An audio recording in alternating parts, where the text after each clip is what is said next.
Excuse me, sir, but may I be of assistance? Ah, I see I have alarmed you. Do not be frightened by my beard. I am a lover of America. I noticed that you were looking for something, more than looking. In fact, you seemed to be on a mission, and since I am both a native of this city and a speaker of your language, I thought I might offer you my services. How did I know you were American? No, not by the color of your skin. We have a range of complexions in this country, and yours occurs often among the people of our northwest frontier. Nor was it your dress that gave you away. A European tourist could as easily have purchased in Des Moines your suit, with its single vent, and your button-down shirt. True, your hair, short cropped, and your expansive chest, the chest, I would say, of a man who bench presses regularly, and maxes out well above 225 are typical of a certain type of American, but then again, sportsmen and soldiers of all nationalities tend to look alike. Instead, it was your bearing that allowed me to identify you, and I do not mean that as an insult, for I see your face has hardened, but merely as an observation. Come, tell me, what were you looking for? Surely, at this time of day, only one thing could have brought you to the district of Old Anarchy named, as you may be aware, after a courtesan immured for loving a prince, and that is the quest for the perfect cup of tea. Have I guessed correctly? Then allow me, sir, to suggest my favorite among these many establishments. Yes, this is the one. Its metal chairs are no better upholstered, its wooden tables are equally rough, and it is, like the others, open to the sky. But the quality of its tea, I assure you, is unparalleled. You prefer that seat, with your back so close to the wall? Very well, although you will benefit less from the intermittent breeze, which, when it does blow, makes these warm afternoons more pleasant. And will you not remove your jacket? So formal. Now that is not typical of Americans, at least not in my experience. And my experience is substantial. I spent 4.5 years in your country. Where? I worked in New York, and before that attended college in New Jersey. Yes, you are right, it was Princeton. Quite a guess, I must say. What did I think of Princeton? Well, the answer to that question requires a story. When I first arrived, I looked around me at the Gothic buildings younger, I later learned, than many of the mosques of this city, but made through acid treatment and ingenious stonemasonry to look older, and thought, this is a dream come true. Princeton inspired in me the feeling that my life was a film in which I was the star and everything was possible. I have access to this beautiful campus, I thought, to professors who are titans in their fields and fellow students who are philosopher kings in the making. I was, I must admit, overly generous in my initial assumptions about the standard of the student body. They were almost all intelligent, and many were brilliant, but whereas I was one of only 2 Pakistanis in my entering class 2 from a population of over 100 million souls, mind you, the Americans faced much less daunting odds in the selection process. 1,000 of your compatriots were enrolled, 500 times as many, even though your country's population was only twice that of mine. As a result, the non-Americans among us tended on average to do better than the Americans, and in my case I reached my senior year without having received a single B. Looking back now, I see the power of that system, pragmatic and effective, like so much else in America. We international students were sourced from around the globe, sifted not only by well-honed standardized tests but by painstakingly customized evaluations, interviews, essays, recommendations until the best and the brightest of us had been identified. I myself had among the top exam results in Pakistan and was besides a soccer player good enough to compete on the varsity team, which I did until I damaged my knee in my sophomore year. Students like me were given visas and scholarships, complete financial aid, mind you, and invited into the ranks of the meritocracy. In return, we were expected to contribute our talents to your society, the society we were joining. And for the most part, we were happy to do so. I certainly was, at least at first. Every fall, Princeton raised her skirt for the corporate recruiters who came onto campus and, as you say in America, showed them some skin. The skin Princeton showed was good skin, of course young, eloquent, and clever as can be, but even among all that skin, I knew in my senior year that I was something special. I was a perfect breast, if you will, tan, succulent, seemingly defiant of gravity, and I was confident of getting any job I wanted. Except one, Underwood Samson Company. You have not heard of them. They were a valuation firm. They told their clients how much businesses were worth, and they did so, it was said, with a precision that was uncanny. They were small, a boutique, really, employing a bare minimum of people, and they paid well, offering the fresh graduate a base salary of over $80,000. But more importantly, they gave one a robust set of skills and an exalted brand name, so exalted, in fact, that after 2 or 3 years there as an analyst, one was virtually guaranteed admission to Harvard Business School. Because of this, over 100 members of the Princeton class of 2001 sent their grades and resumes to Underwood Samson. 8 were selected not for jobs, I should make clear, but for interviews, and one of them was me. You seem worried. Do not be. This burly fellow is merely our waiter, and there is no need to reach under your jacket, I assume, to grasp your wallet, as we will pay him later, when we are done. Would you prefer regular tea, with milk and sugar, or green tea, or perhaps their more fragrant specialty, Kashmiri tea? Excellent choice. I will have the same, and perhaps a plate of jalebis as well.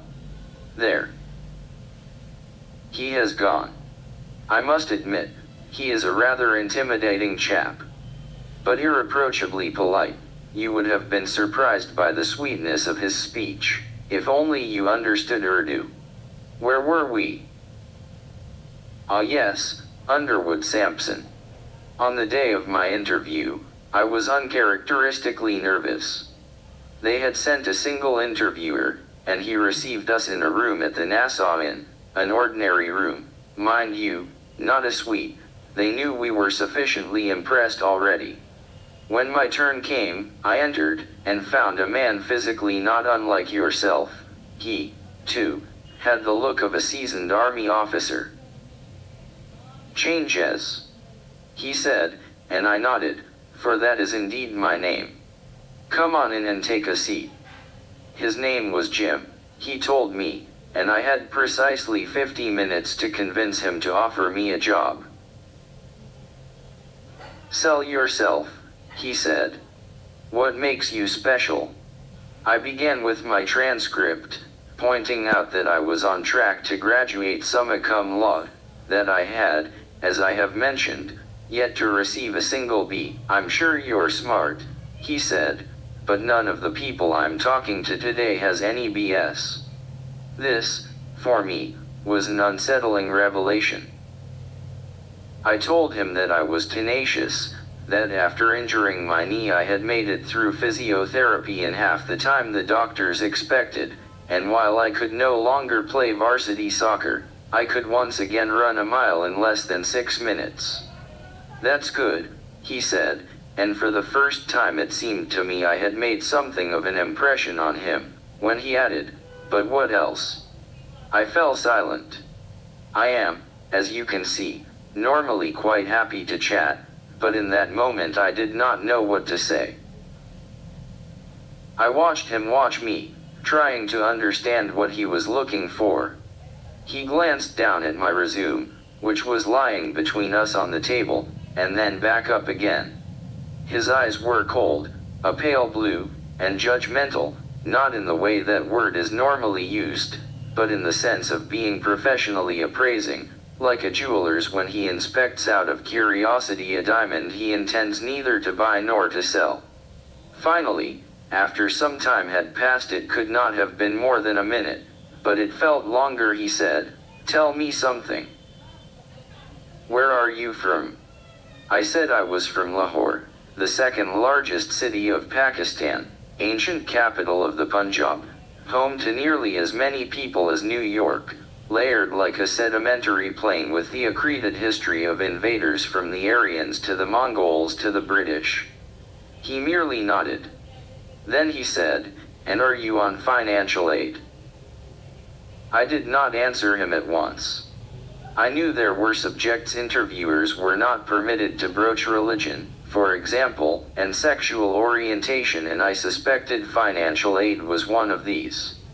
But that was not why I hesitated. I hesitated because his question made me feel uncomfortable. Then I said, "Yes." "And isn't it harder," he asked, "for international students to get in if they apply for aid?" Again I said, "Yes." "So," he said, "you must have really needed the money." And for the third time, I said, "Yes." Jim leaned back in his chair and crossed his legs at the knee, just as you are doing now. Then he said, "You're polished, well-dressed. You have this sophisticated accent. Most people probably assume you're rich where you come from." It was not a question, so I made no reply. "Do your friends here know," he went on, "that your family couldn't afford to send you to Princeton without a scholarship?"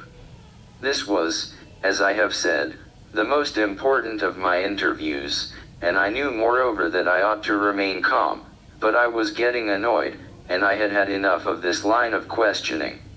So I said, "Excuse me, Jim, but is there a point to all this?" It came out more aggressively than I intended, my voice rising and taking on an edge. "So they don't know," Jim said. He smiled and went on, "You have a temper. I like that. I went to Princeton, too. Class of '81. Summa cum laude." He winked. "I was the first guy from my family to go to college. I worked a night shift in Trenton to pay my way, far enough from campus that people wouldn't find out. So I get where you're coming from, changes. You're hungry, and that's a good thing in my book." I was, I must confess, caught off balance. I did not know how to react. But I did know that I was impressed with Jim. He had, after all, seen through me in a few minutes more clearly than had many people who had known me for years. I could understand why he would be effective at valuations, and why by extension his firm had come to be highly regarded in this field. I was also pleased that he had found in me something he prized, and my confidence, until now shaken by our encounter, began to recover. It is worth, if you will permit me, my indulging in a minor digression at this point. I am not poor, far from it. My great-grandfather, for example, was a barrister with the means to endow a school for the Muslims of the Lub. Like him, my grandfather and father both attended university in England. Our family home sits on an acre of land in the middle of Gulberg, one of the most expensive districts of this city. We employ several servants, including a driver and a gardener, which would, in America, imply that we were a family of great wealth. But we are not rich. The men and women, yes, the women, too, of my household are working people, professionals. And the half-century since my great-grandfather's death has not been a prosperous one for professionals in Pakistan. Salaries have not risen in line with inflation, the rupee has declined steadily against the dollar, and those of us who once had substantial family estates have seen them divided and subdivided by each larger subsequent generation. So my grandfather could not afford what his father could, and my father could not afford what his father could, and when the time came to send me to college, the money simply was not there. But status, as in any traditional, class-conscious society, declines more slowly than wealth. So we retain our Punjab Club membership. We continue to be invited to the functions and weddings and parties of the city's elite. And we look with a mixture of disdain and envy upon the rising class of entrepreneurs, owners of businesses legal and illegal, who power through the streets in their BMW SUVs. Our situation is, perhaps, not so different from that of the old European aristocracy in the 19th century, confronted by the ascendance of the bourgeoisie. Except, of course, that we are part of a broader malaise afflicting not only the formerly rich but much of the formerly middle class as well, a growing inability to purchase what we previously could. With this reality, one has two choices: pretend all is well or work hard to restore things to what they were. I chose both. At Princeton, I conducted myself in public like a young prince, generous and carefree. But I also, as quietly as I could, held down 3 on-campus jobs in infrequently visited locations, such as the library of the program in Near Eastern Studies, and prepared for my classes throughout the night. Most people I met were taken in by my public persona. Jim was not. But fortunately, where I saw shame, he saw opportunity. And he was, in some ways but not in all, as I would later come to understand, correct. Ah, our tea has arrived. Do not look so suspicious. I assure you, sir, nothing untoward will happen to you, not even a runny stomach. After all, it is not as if it has been poisoned. Come, if it makes you more comfortable, let me switch my cup with yours. Just so. How much sugar would you like? None. Very unusual, but I will not insist. Do try these sticky, orange sweets jalebis, but be careful, they are hot. I see you approve. Yes, they are delicious. It is curious how a cup of tea can be refreshing even on a warm day such as this. A mystery, really, but there you have it. I was telling you about my interview with Underwood Samson, and how Jim had found me to be, as he put it, hungry. I waited till he would say next, and what he said next was this: "All right, changes, let's test you out. I'm going to give you a business case, a company I want you to value. You can ask me anything you need to know, think 20 questions, and you can do your calculations with that pencil and paper. Ready?" I said that I was, and he continued, "I'm going to throw you a curveball. You're going to need to get creative here. The company is simple. It has only one service line: instantaneous travel. You step into its terminal in New York, and you immediately reappear in its terminal in London. Like a transporter on Star Trek. Get it? Good. Let's go." I would like to think that I was, in that moment, outwardly calm, but inside I was panicking. How does one value a fictitious, fantastic company such as the one he had just described? Where does one even begin? I had no idea. I looked at Jim, but he did not seem to be joking. So I inhaled and shut my eyes. There was a mental state I used to attain when I was playing soccer. Myself would disappear, and I would be free of doubts and limits, free to focus on nothing but the game. When I entered this state, I felt unstoppable.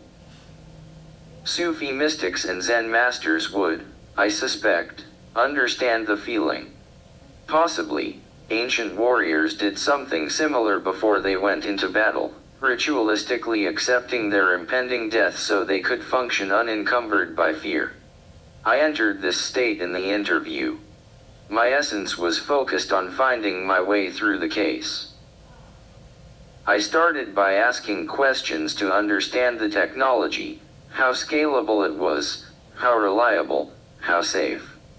Then I asked Jim about the environment, if there were any direct competitors, what the regulators might do, if any suppliers were particularly critical. Then I went into the cost side to figure out what expenses we would have to cover. And last I looked at revenues, using the Concorde for comparison, as an example of the price premium and demand one gets for cutting travel time in half, and then estimating how much more one would get for cutting it to zero. Once I had done all that, I projected profits out into the future and discounted them to net present value. And in the end, I arrived at a number. $2.3 billion, I said. Jim was silent for a while. Then he shook his head. Wildly over-optimistic, he said. Your assumptions on customers adopting this thing are way too high. Would you be willing to step into a machine, be dematerialized, and then recompost thousands of miles away? This is exactly the kind of hyped-up bullshit our clients pay Underwood Samson to see through. I hung my head. But, Jim continued, your approach was right on. You have what it takes. All you need is training and experience. He extended his hand. You've got an offer. We'll give you 1 week to decide. At first I did not believe him. I asked if he was serious, if there was not a second round for me to pass. We're a small firm, he said. We don't waste time. Besides, I'm in charge of analyst recruiting. I don't need another opinion. I noticed his hand was still hanging in the air between us, and fearful it might be withdrawn, I reached out and shook it. His grip was firm and seemed to communicate to me, in that moment, that Underwood Samson had the potential to transform my life as surely as it had transformed his, making my concerns about money and status things of the distant past. I walked back to my dormitory, Edwards Hall. It was called later that same afternoon. The sky was a brilliant blue, so different from the orange, dusty sky above us today, and I felt something well up inside me, a sense of pride so strong that it made me lift my head and yell, as much to my own surprise as I am sure it was to the other students passing by, "Thank you, God." Yes, it was exhilarating. That, in an admittedly long-winded fashion, is how I think, looking back, about Princeton. Princeton made everything possible for me.